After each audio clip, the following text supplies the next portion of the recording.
বাচ্চাদেরকে নিয়ে। মদিনায় যখন সাহাবারা হিজরত করলেন মক্কা থেকে, মুসলিমদের ঘরে সন্তান সন্ততি নাই, বাচ্চা কাচ্চা হয় না। ইহুদিরা টিটকারি করে, এই তো মুসলমানদের সন্তান নাই।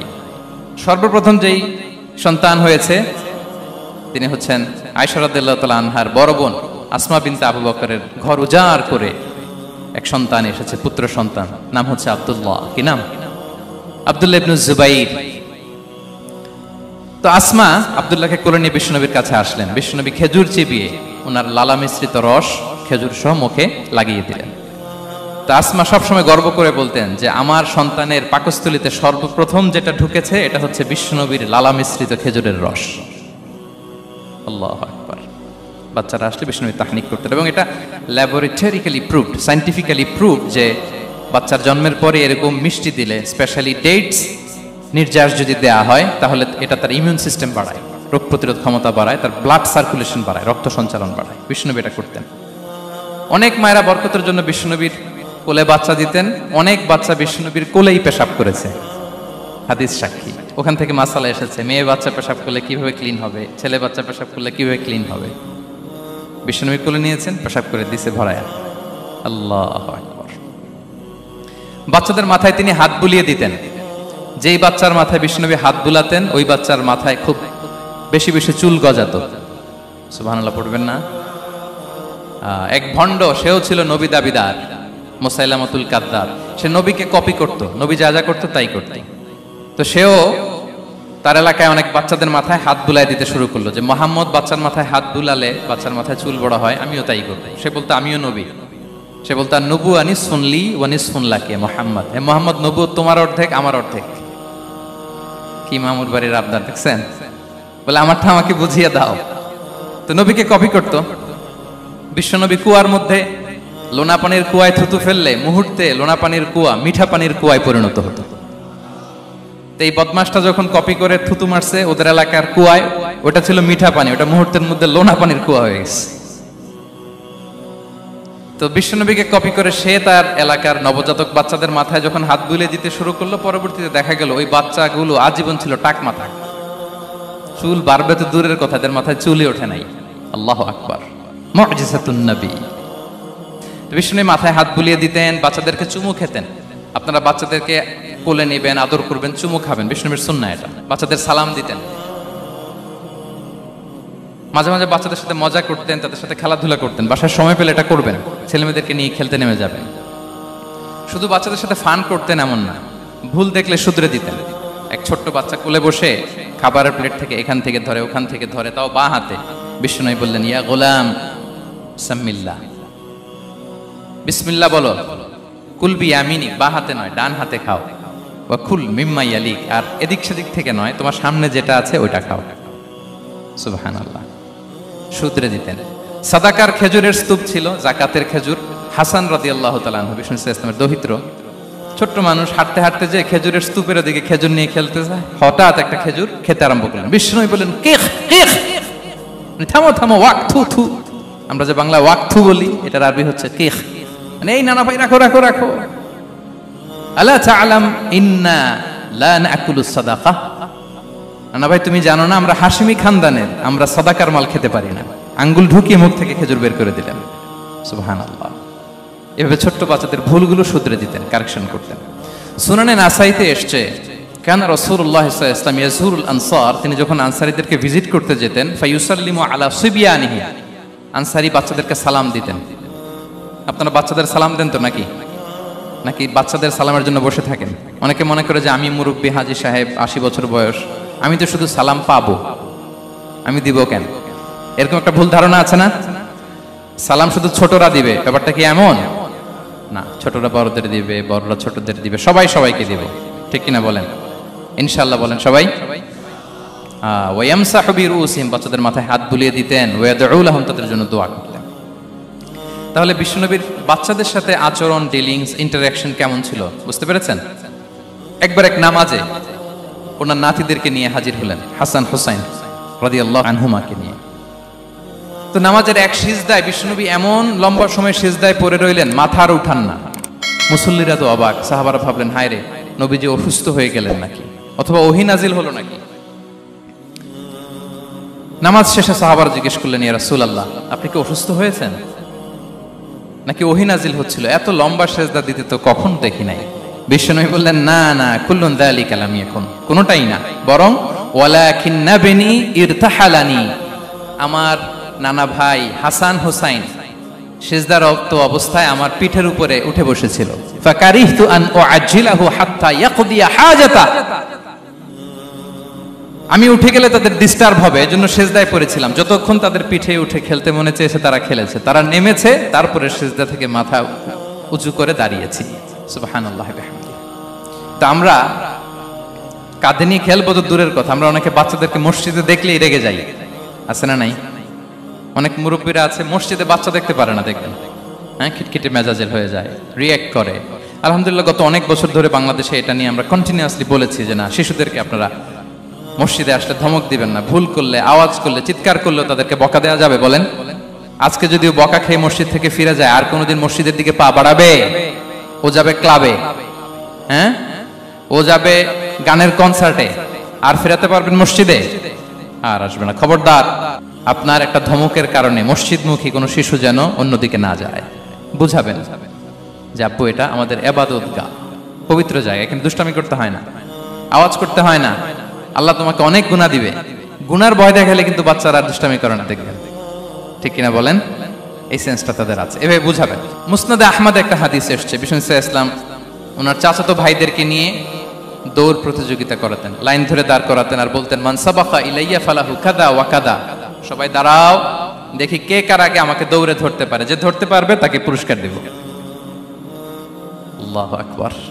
এবং বিশ্বনবীর এই কথা শুনে সবাই দৌড়ে যে বিশ্বনবীর ঘাড়ের উপর উঠতো, বুকের উপর উঠতো, ঝাঁপিয়ে পড়তো, বিশ্বনবী সবাইকে ধরে আগলে নিতেন, প্রত্যেকের গালে চুমু খেতেন। পড়েন সুবহানাল্লাহ। এই ছিল শিশুদের প্রতি বিষ্ণু ইসলামের আচরণ। তো আমরা এরকম আচরণ করি কিনা? আমাদের আচরণটা আমাদের বাচ্চা, আমাদের আত্মীয় স্বজনের ছোট ছেলে মেয়ে, আমরা কোথাও শিশুদেরকে যদি দেখি, আমরা তাদের সাথে কিভাবে আচরণ করি একটু মিলিয়ে নিন। কার আচরণ কেমন, এরকম করেন কিনা আমি আর জিজ্ঞেস করতে চাইলাম না, জাস্ট আস্ক ইউরসেলফ, নিজেকে জিজ্ঞেস করুন যে আমরা আমাদের বাচ্চাদের সাথে এরকম আচরণ করি কিনা। সাহাবারা তো সবচাইতে বেশি বিশ্বনবীর সঙ্গ পেয়েছেন, তাই না? তাদের সাথে কেমন আচরণ ছিল? যে আয়াতটি দিয়ে আমি শুরু করেছি, আল্লাহ বলেছেন, ফাবিমা রাহমাতিম মিনাল্লাহি লিনতা লাহুম ওয়ালাউ কুনতা ফাযযান গালিযাল কলবি লানফাদ্দু মিন হাওলিক।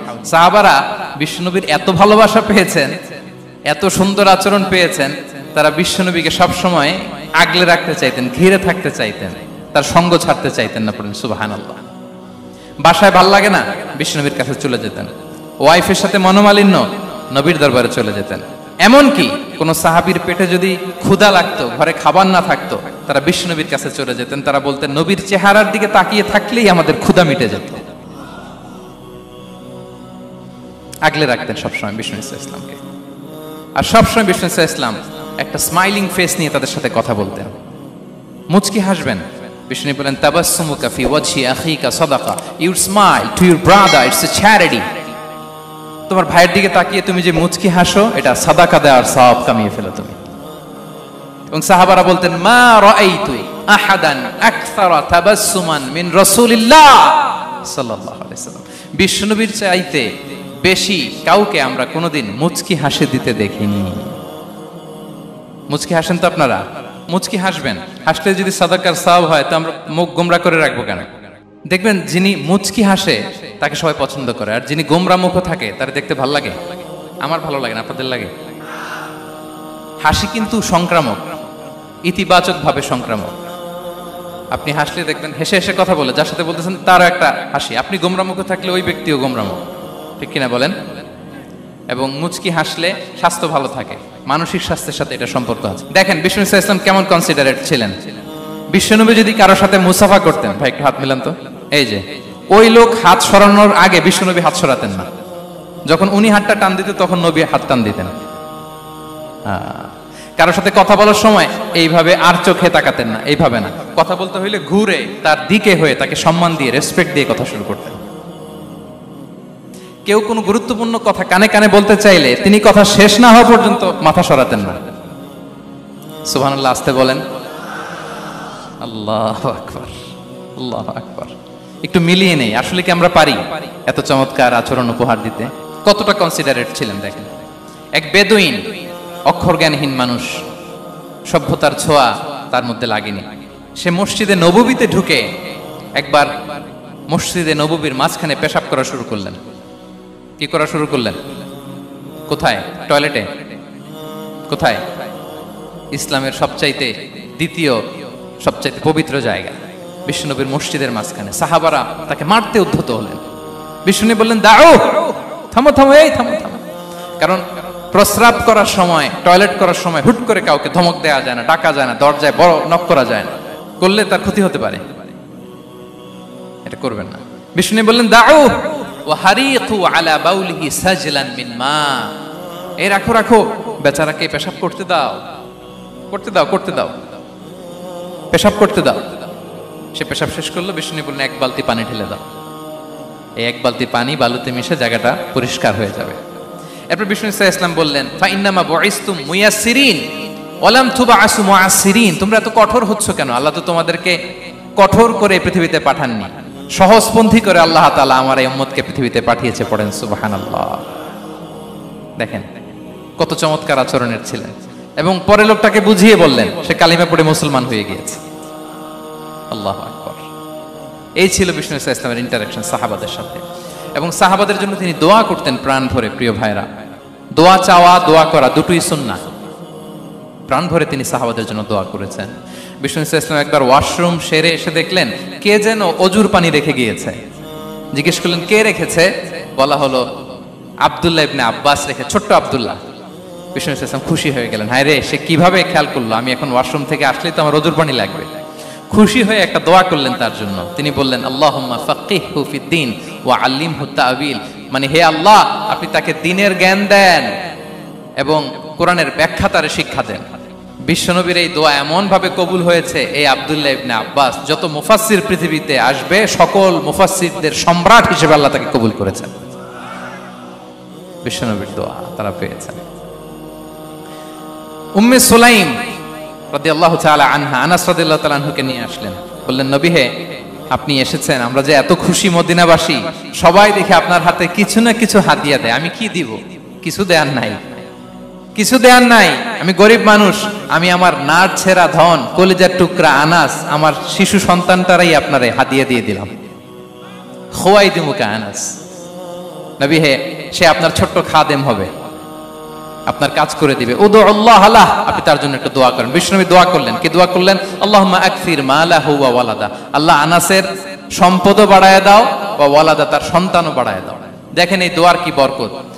এই দোয়ার বরকতে আনাস বলে, মদিনাতে যত খেজুর বাগান ছিল সবগুলো খেজুর বাগানে বছরে খেজুর হতো একবার, কিন্তু নবীর দোয়ার বরকতে আমি আনাসের বাগানে খেজুর হতো বছরে 2 বার। আর উনার সর্বসাকুল্যে ছেলে মেয়ে ছিল, কোন বর্ণনায় 78 জন, কোন বর্ণনায় 80 জন। আমাদের পুরো বংশে আছে 80 জন, কথা বলেন। আপনার পুরো গোষ্ঠীতে 80 জন আছে?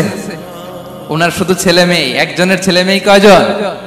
80 জন। বিশ্বনবীর দোয়া কি ইন্টারেকশন দেখেন, একজন ট্রু লিডারের কি বৈশিষ্ট্য। তিনি সাহাবীদের ভালো গুণ দেখলে তাদেরকে উৎসাহিত করতেন, ইন্সপায়ার করতেন, প্রশংসা করতেন। আবু মুসা আল-আশআরী রাদিয়াল্লাহু তাআলা আনহু, তিনি রাত জেগে চমৎকার কণ্ঠে তেলাওয়াত করতেন। একদিন তার ঘরের পাশ দিয়ে বিষ্ণুনবী যাচ্ছিলেন। পরের দিন বললেন, আবু মুসা, আমি কিন্তু তোমার কণ্ঠ শুনেছি, বড় সুরেলা গলা তোমার। লাকাত উতিতা মিজমারান মিন মাজামিরি আলি দাউদ, দাউদ নবীর গলায় আল্লাহ যে সুরের ঝংকার দিয়েছেন, এই উম্মতের মধ্যে আল্লাহ তোমার গলায় সেই সুরের লহরী ঢেলে দিয়েছেন। আচ্ছা বলেন, নবী যদি প্রশংসা করে যে তোমার তেলাওয়াতটা খুব সুমধুর হয়েছে, তার কেমন লাগবে বলেন তো? আচ্ছা নবী বাদ দেন, শায়েখ আব্দুর রহমান আস-সুদাইস এসে যদি আপনারে বলে তোমার কণ্ঠটা তো বড় মিষ্টি, কেমন লাগবে আপনার? আর স্বয়ং বিশ্বনবী যদি বলে, সুবহানাল্লাহ পড়বেন না? আল্লাহু আকবার। এইভাবে ইসলাম সাহাবাদেরকে উৎসাহিত করতেন। মাঝে মাঝে প্রশ্ন করতেন, তাদের অ্যাটেনশন গ্রো করার জন্য তিনি প্রশ্ন করতেন। একবার বলেন দেখি, কে বলতে পারে ইন্না মিনাশ শাজারি শাজারা লা ইয়াসকুতু ওয়ারাকুহা মাসালুহা মাসালুল মুমিন, একটা গাছ আছে, এই গাছের পাতা ঝরে না, এর দৃষ্টান্ত মুমিনের দৃষ্টান্ত। কে পারো দেখি? কোন সাহাবী পারে না, কারণ তারা ভাবতেছিল দূরের ওই সিরিয়ার কোন গাছ হবে, অমুক জায়গার মরুভূমির গাছ হবে, ঘরের পাশে যে খেজুর গাছ ওইটা আর কেউ ভাবে না। ভাবছে প্রশ্ন যেহেতু করছে, এত সহজ উত্তর হইলে তো প্রশ্ন করার কথা ছিল না। তারা এইটা বলে, ওইটা বলে, ক্যাকটাস, গুলমলতা, ওই গাছ। নবী বলে না, ইন্নাহা আন-নাখলা, এটা খেজুর গাছ। কি গাছ? তো আব্দুল্লাহ ইবনে ওমর তখন খুব ছোট, তিনি মনে মনে ধরে ফেলছিলেন, কিন্তু ভয়ে বলে না। তো বাসায় যে ওমর রাদিয়াল্লাহু আনহুকে বলে, আব্বা আপনারা কেউ পারেন না, আমি তো জানতাম এটা খেজুর গাছ, তো বললা না যে? আব্দুল্লাহ বলে, আপনি পারেন না, অন্যান্য সাহাবারা বাচ্চা ছাড়া কেউ পারে না, আমি কেমনে কই? ওমর রাদিয়াল্লাহু বললেন, আজকে যদি তুমি বলতে পারতে লাল উট পেলে আরবরা যে যত খুশি হয় আমি তার চেয়েও বেশি খুশি হয়ে যেতাম। নবীর সামনে আমার বুকটা এত বড় হয়ে যেত। আল্লাহু আকবার। দেখেন, প্রশ্ন ছুড়ে দিয়ে মনোযোগ আকর্ষণ করতেন সাহাবাদের, রসিকতা করতেন মাঝে মাঝে। রসিকতা, এক সাহাবী বলেন, ইয়া রাসূলুল্লাহ, আমার চলতে বড্ড কষ্ট হয়, আপনি যদি দয়া করে আমাকে একটা উট দিতেন তাহলে আমি রাইড নিতাম এটার উপরে, এটা দিয়ে চলতাম, সফরের কষ্ট কমে যেত। বিষ্ণু বলেন, যাও ঠিক আছে, তোমাকে একটা উটের বাচ্চা দিব। কি দিব? সাহাবী বলেন, ইয়া রাসূলুল্লাহ, আমি চাইলাম কি আর আপনি বললেন কি? আমার তো লাগবে এমন উট যেটা দিয়ে মরুভূমিতে চলা যায়। বিষ্ণু বলেন, ওই উটটাও তো অন্য কোনো না কোনো উটের বাচ্চা। সুবহানাল্লাহ পড়বেন না? ছোট্ট কথা, দেখেন কি রসিকতা, কি সেন্স অফ হিউমার। সুবহানাল্লাহ। সাহাবীদের সাথে এক কাতারে মিশে কাজ করতেন, নিজ হাতে সাহাবীদের সাথে মিশে কি করেছেন? মসজিদে নববী নির্মাণ করেছেন। পঞ্চম হিজরিতে নিজে মরুভূমির বালু খনন করে পেটে পাথর বেঁধে পরীক্ষা খনন করেছেন সাহাবীদের সাথে। True leader. শুধু তাই নয়, সাহাবারা ভালো পরামর্শ দিলে সেটা অ্যাকসেপ্ট করতেন। আমাদের মধ্যে অনেকের একটা ইগোইস্টিক ঝামেলা আছে, বাড়ির কাজের মেয়ে বলছে, কাজের ছেলে বলছে, এই আমার স্টাফ বলছে, এটা আমি কেন শুনবো? এরকম একটা মেন্টালিটি অনেকের আছে না নাই? অনেক সময় তাদের মধ্য থেকেও ভালো পরামর্শ আসতে পারে না? বলেন পারে কিনা? বিশ্বনবী দেখতেন কেউ ভালো পরামর্শ দিলে সেটা পিক করতেন, নিয়ে নিতেন।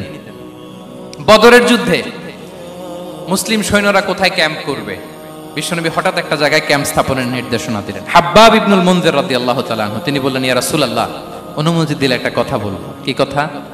এই যে আপনি ক্যাম্প স্থাপন করলেন এখানে, এটা কি আল্লাহর আদেশে না আপনার ইচ্ছায়? নবী বললেন, আমার ইচ্ছা, এটা আল্লাহর আদেশ নয়। তাহলে ঠিক হয় নাই, লোকেশন সিলেকশন ঠিক হয় নাই। তাহলে কোথায়?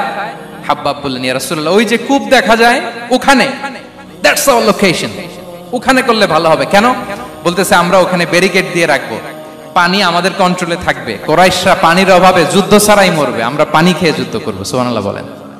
বিশ্বনবী সাথে সাথে হাব্বাবের কথা মেনে নিলেন, বলে যে না, আমি যে ডিসিশন দিয়েছি সৈন্যদের মধ্যে আবার ছড়িয়ে দাও, we should change our location. আল্লাহু আকবার। তাহলে সাহাবাদের সাথে ইন্টারেকশন কি ফ্র্যাঙ্কলি, কি ওপেন মাইন্ডেড। সুবহানাল্লাহ বিহামদি। তাহলে শিশুদের সাথে গেল, বড়দের সাথে, সাহাবাদের সাথেও গেল। আল্লাহ। আচ্ছা, 3 নম্বরে স্টাফের সাথে, কর্মচারীর সাথে, সেবকের সাথে বিষ্ণু ইসলাম কি আচরণ করেছেন? বিষ্ণু ইসলামের অনেক খাদেম ছিল, সিরাতে এসেছে। সবার কথা তো বলা যাবে না, একজনের কথা বলি, আনাস রাদিয়াল্লাহু তাআলা আনহুর কথা। আনাস, লক্ষ্মীপুরে আমি এক জায়গায় ওনার কোন একটা ওয়াজ করতে যে আমি বললাম, আনাস নামটা কেমন লাগে? কারণ অনেকে বাচ্চা নিয়ে এসে বলে, হুজুর নাম রেখে দেন। তাই আমি বললাম, আজকে এখানে নাম দিয়ে দেই আনাস। এই বছর এই লক্ষ্মীপুরে যত বাচ্চা হবে যাদের মনে চায় আনাস রেখে দিয়েন। 3-4 বছর পরে শুনি আনাস দিয়ে লক্ষ্মীপুর ভরে গেছে। অনেকে আমাকে জানাইছে ছেলের নাম কি আনাস, তো বলে যে ওই যে হুজুর আপনি 19 সালে আমাদের লক্ষ্মীপুরে এসে বলছিলেন, ওই কথা থেকে আমরা, পেটে ছিল বাচ্চা, আমরা নিয়ত করে ফেলছি আনাস রাখবো। আনাস নামটা অনেক সুন্দর না? সাহাবাদের নামগুলো চুজ করে করে ছেলেদের নাম রাখবেন। উনি ছিলেন বিষ্ণু ইসলামের খাদেম। কোনোদিন তিনি কোন ওনার স্টাফকে, সেবককে, খাদেমকে মারধর করেন নাই কোনোদিন না। আমরা তো পান থেকে চুন খসলে, আল্লাহ, বাংলাদেশে ওই যে লোহার খুন্তি গরম করে কাজের মেয়ের পিঠে ছেঁকা দেয়া হয়, এরকম আছে না নাই? ডাকাত বলেন। মানবাধিকার কর্মী, আবার নারী আন্দোলনের বড় নেত্রী, কিন্তু ঘরের ভেতরে দেখা যায় তার আসল চরিত্র। কারো আসল চরিত্র যদি জানতে চান, কয়েকটা জায়গায় নক করলে জানা যায়। এক হচ্ছে তার বউ, তার ব্যাপারে কি বলে, তার স্ত্রী। এরপর তার ড্রাইভার কি বলে, তার ঘরের কাজের মহিলাটা কি বলে। এদের কাছে নক করলেই আপনি বড় সাহেবের আসল তথ্য পেয়ে যাবেন। কথা বুঝতে পেরেছেন? আনাস রাদিয়াল্লাহু তাআলা আনহু বলেন, খাদিমতুন নবিয়্যা 10 সিনিন ফামা ক্বালা লি উফ ফামা ক্বালা লি লিমা সানা'তা ওয়ালা লিমা লা সানা'তা। আমি 1 বছর 2 বছর নয়, 10 বছর বিশ্বনবীর খাদেম ছিলাম। আওয়াজ করে বলেন তো কয় বছর? একদিনের জন্য আমার কোনো কাজে বিরক্ত হয়, উহ ইস আরে, বিরক্ত হয়ে আমরা এগুলো বলি না? একদিনের জন্য বলে না, একদিন, একটি মুহূর্তের জন্য।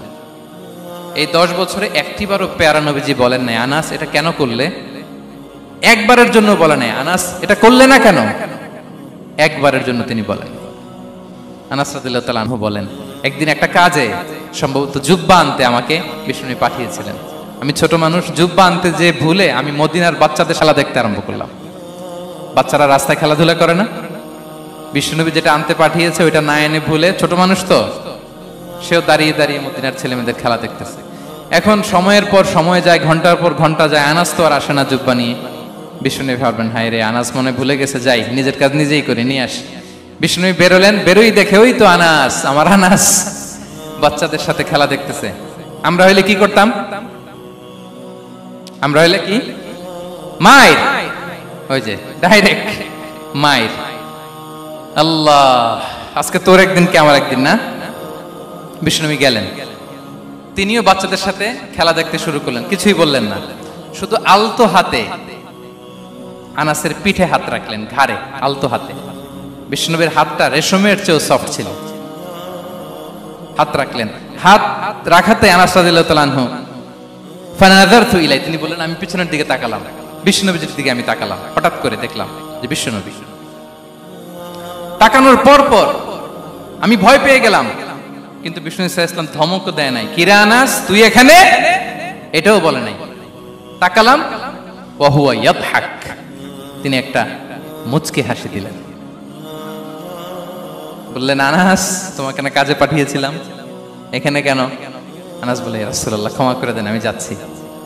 আনাস বলে, বিশ্বনবীর সেদিনের মুচকি হাসির শাসন মরার আগের দিন পর্যন্ত আমরা এই সোজা রাস্তায় রেখেছি।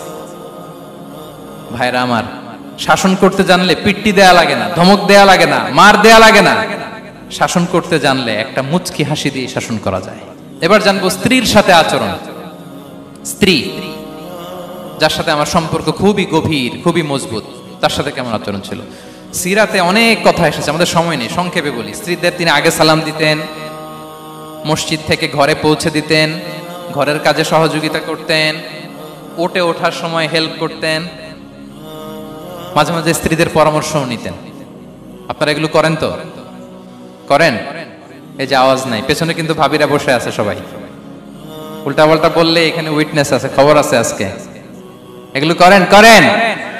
হ্যাঁ, করতে হবে, করতে হবে। বিষ্ণু সাল্লাল্লাহু আলাইহি ওয়াসাল্লাম নিজ হাতে ঘরে উটের দুধ দহন করতেন, রুটি সেকা দিতেন, কাপড় সেলাই করতেন, এই কাজগুলো করতেন। এবং আম্মা জান আয়েশা রাদিয়াল্লাহু তাআলা আনহাকে এত ভালোবাসতেন, তিনি বলেন, আমি গোশত খেয়ে ওইটার হাড্ডিটা রেখে দিলে বিশ্বনবী আমার খাওয়া হাড্ডিটা নিয়ে আবার চুষতে শুরু করতেন। আমি গ্লাসের যেখান দিয়ে পানি খেতাম, পেয়ালার খুঁজে খুঁজে বিশ্বনবী ওই জায়গায় ঠোঁট লাগিয়ে পানি খেতেন।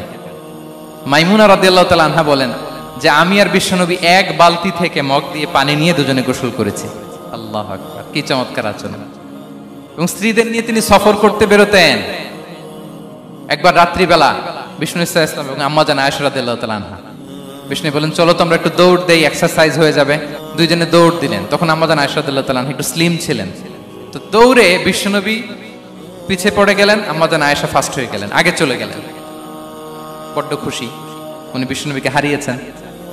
আবার অনেক বছর পরে, তখন সময়ের ব্যবধানে আম্মা জান আয়েশা একটু হেলদি হয়ে গিয়েছেন, আগের মতো আর চিকন নেই। আবার বিশ্বনবী কোনো এক রাতে বললেন, আয়েশা চলো আজকেও একটু এক্সারসাইজ করি, দৌড় দেই। দুজন মিলে দৌড় দিলেন।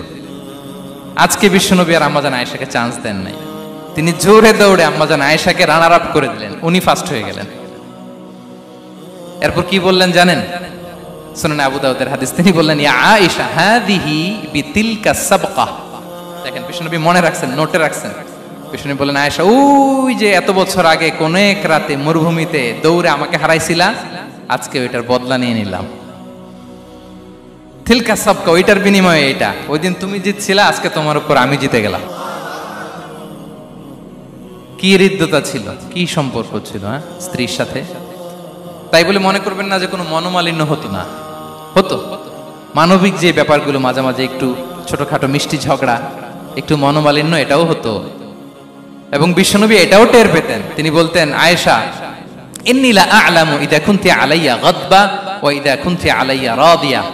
আয়েশা, কখন তুমি আমার উপর রেগে থাকো আর কখন খুশি থাকো, সবটাই কিন্তু আমি টের পাই। আয়েশা অবাক হলেন, কি করে টের পান? বিশ্বনবী বলেন, যখন তুমি আমার উপর খুশি থাকো তখন দোয়ার সময় বলো লা ওয়া রব্বি মুহাম্মদ, তুমি বলো হে মুহাম্মদের রব আল্লাহ, মদিনার উপর রহম করেন, আমাদেরকে ক্ষমা করেন, হে মুহাম্মদের রব আমাদের ক্ষমা করেন, এইভাবে দোয়া করো। আর যখন তুমি রেগে থাকো তখন আমার নামটা মুখ দিয়ে নিতে চাও না, তখন তুমি দোয়াতে বলো লা ওয়া রব্বি ইব্রাহিম, হে ইব্রাহিমের আল্লাহ, হে ইব্রাহিম নবীর খোদা আমাদের মাফ করো। তখন তুমি আমার নাম নাও না, কৌশলে আমার নামটা বাদ দাও। আমাদের আয়েশা বলেন ইয়া রাসূলুল্লাহ মা আহজুরু ইল্লা ইসমাক, নবী হে আমি তো আপনার নামটাই শুধু মুখ থেকে বাদ দেই, আমার হৃদয় থেকে তো কখনো আপনারে বাদ দিতে পারি না। এটা ঠিক, তখন রেগে থাকি আপনার নামটা মুখে নেই না, কিন্তু হৃদয় থেকে তো আপনাকে সরাতে পারি না। সুবহানাল্লাহ। এই ছিল বিষ্ণুবীর সাথে স্ত্রীদের সম্পর্ক। প্রিয় ভাইরা, আমরা যদি একটু দেখি প্রতিবেশীর সাথে কেমন আচরণ করতেন নেইবার। বিষ্ণু বলতেন মান কানা ইউমিনু বিল্লাহি ওয়াল ইয়াউমিল আখিরি ফালইউকরিম দাইফা, যে আল্লাহ বিশ্বাস করে, আখিরাতে বিশ্বাস করে, সে যেন প্রতিবেশীকে সম্মান করে।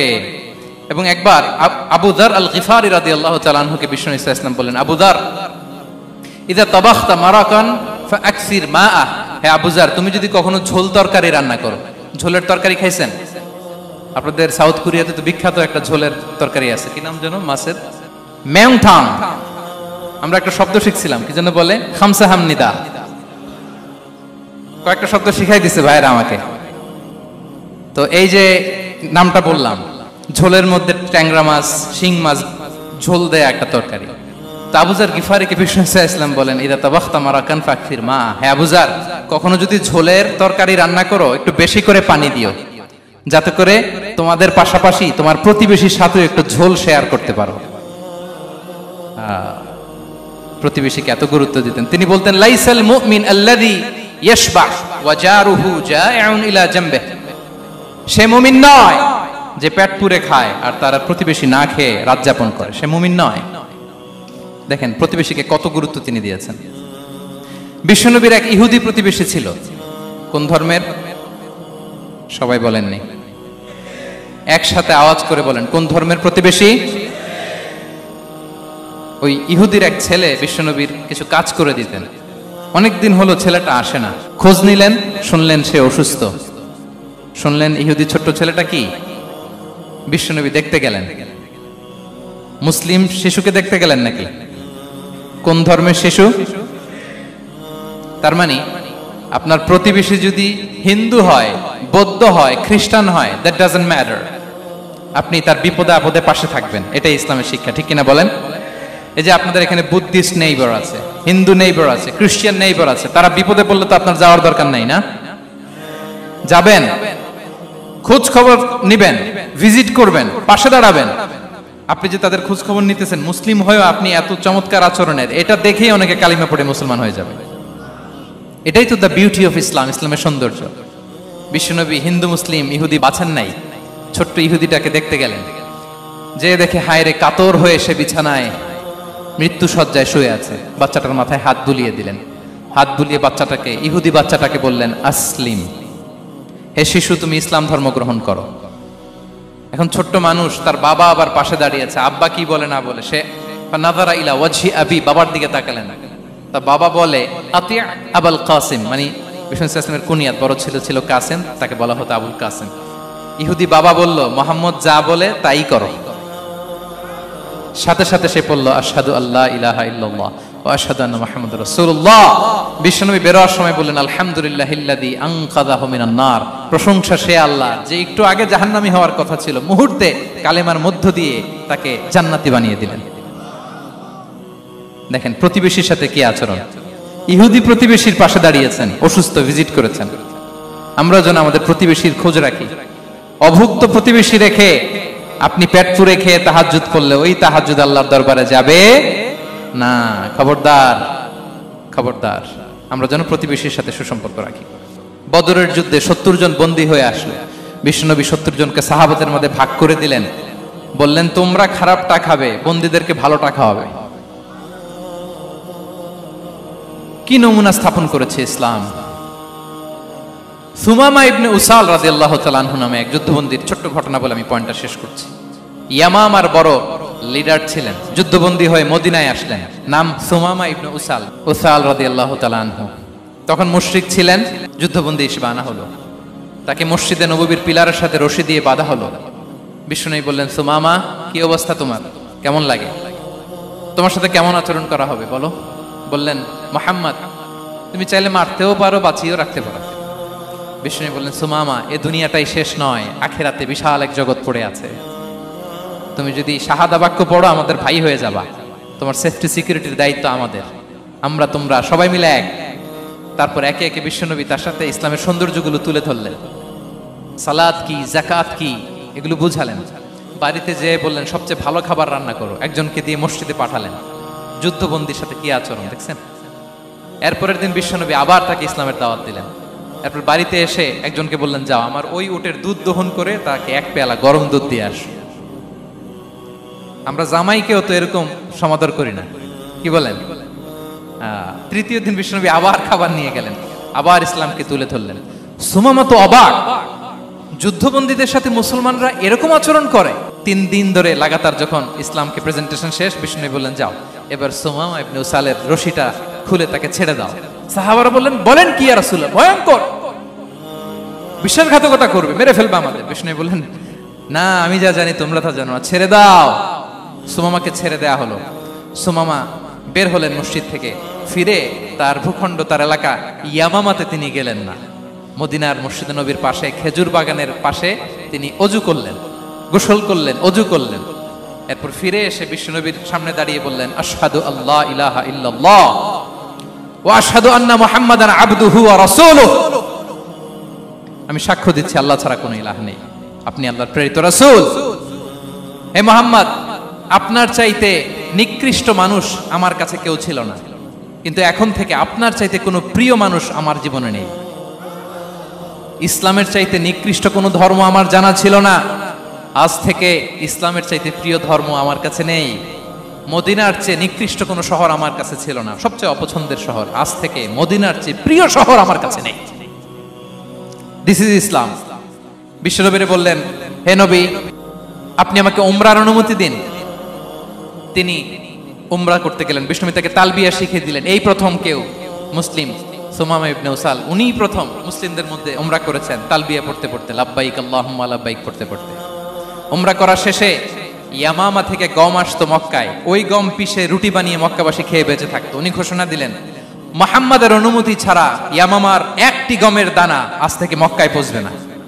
সুবহানাল্লাহ পড়বেন না? এই যে আমেরিকা যে ইকোনমিক স্যাংশন দেয়, এটা শিখছে সুমামা উমামা ইবনে উসাল রাদিয়াল্লাহু তাআলা আনহুর কাছ থেকে। আল্লাহু আকবার। তিনি বললেন, একটা গমের দানা পচবে না, ওনারা আর রুটি খেতে পারে না। গমের দাম বেড়ে গেল। বিষ্ণুর কাছে চিঠি লিখে পাঠালেন, হে মুহাম্মদ, তুমি যদি উমামারে না বলো আমরা না খেয়ে মরব। পরে বিশ্বনবীর হস্তক্ষেপের মধ্য দিয়ে আবার ইয়ামামা থেকে গম আসা শুরু হয়েছে। সুবহানাল্লাহ পড়ে। প্রিয় ভাইয়েরা, তাহলে বন্দীদের সাথে, যুদ্ধবন্দীদের সাথে বিশ্বনবীর আচরণ কেমন ছিল টের পেয়েছেন? ভিক্ষুকের সাথে কি আচরণ? বিশ্বনবী কখনো না বলতে পারতেন না। কেউ হাত পাতলে কি বলতে পারতেন না? পারতেন না। এক ভিক্ষুক এসে বলে, এই মুহাম্মদ দাও, তোমার কাছে কি আছে দাও। নবী তখন চাদর পরা ছিলেন। চাদর ধরে এমন জোরে টান দিছেন, বিশ্বনবীর ঘাড়ের চামড়া এখানে ছিঁড়ে গেছে, চামড়ায় দাগ পড়ে গেছে। বিশ্বনবী তার দিকে তাকিয়ে, ওই যে মুচকি হাসির ম্যাজিক, আবার মুচকি হাসি, মুচকি হাসি দিয়ে বললেন, যাও তাকে কিছু দিয়ে দাও। সুবহানাল্লাহ পড়বেন না? আচ্ছা, ভিক্ষা করতে আইসা যদি আপনার জুব্বা ধরে টান মারে, জামার কলার ধরে টান মারে, এই দে, কি করবেন বলেন? ওই যে মায়ের, মানে ডানে ভাই আর কোনো সলিউশন নাই, খালি মায়ের, আইজো মায়ের খাইলো মায়ের। দেখেন, ভিক্ষা করতে এসে জামা ধরে টান দিয়ে ঘাড়ের চামড়ায় এখানে দাগ ফেলে দিয়েছে, কিন্তু বিশ্বনবী হাসি দিয়ে সলিউশন করলেন। সুবহানাল্লাহ পড়ে। শত্রুদের সাথে তিনি কেমন আচরণ করেছেন? আল্লাহ আল্লাহ আল্লাহ আল্লাহ। তায়েফের ময়দানে রক্তাক্ত হয়েছেন, রক্তাক্ত। পাহাড় রক্ষী ফেরেশতারা বলে, নবী আপনাকে রক্তাক্ত করেছে? তায়েফে কেন গেছিলেন বিশ্বনবী? জমির বায়না করতে না? তায়েফে জমি কিনতে গেছিল না? তায়েফবাসীকে জাহান্নামের আগুন থেকে বাঁচাতে রক্তাক্ত করা হয়েছে। পাহাড় রক্ষী ফেরেশতারা বললেন, নবী একটা আদেশ দেন, দুই দিক থেকে চাপা মেরে পুরো তায়েফবাসীকে মাটির সাথে মিশিয়ে ফেলবে, মাটির সাথে মিশে যাবে। বিশ্বনবী বললেন, না না, তারা হয়তো ঈমান আনে নাই, তাদের ভবিষ্যৎ প্রজন্মের কেউ না কেউ লা ইলাহা পড়বে, কেউ না কেউ লা ইলাহা জপবে। তাই হয়েছে। তাইফে যদি যান, আল্লাহু আকবার, মসজিদ আর মসজিদ, শান্তি আর শান্তি, আল্লাহু আকবার। উহুদের ময়দানে দাঁত শহীদ হয়েছে, রক্তাক্ত হয়েছে, হেলমেট ভেঙে কপালে পাথর ঢুকেছে। ফেরেশতারা বললেন, আদেশ দেন উহুদ পাহাড় তাদের ঘাড়ের উপরে বসিয়ে। বিষ্ণু বললেন না, বিষ্ণু বললেন না, আল্লাহুম্মা হদি কওমি ফাইন্নাহুম লা ইয়ালামুন। আল্লাহ আমার কওমকে ক্ষমা করে দেন, ওরা বুঝে নাই। দেখেন, শুধু ক্ষমাই চান নাই যে আল্লাহ ওদেরকে মাফ করে দেন, ওদের হয়ে কৈফিয়ত দিয়েছেন আল্লাহকে, এক্সকিউজ দিয়েছেন। আল্লাহ কেন কেন ক্ষমা করবেন? কারণ ওরা বুঝে নাই, এক্সকিউজ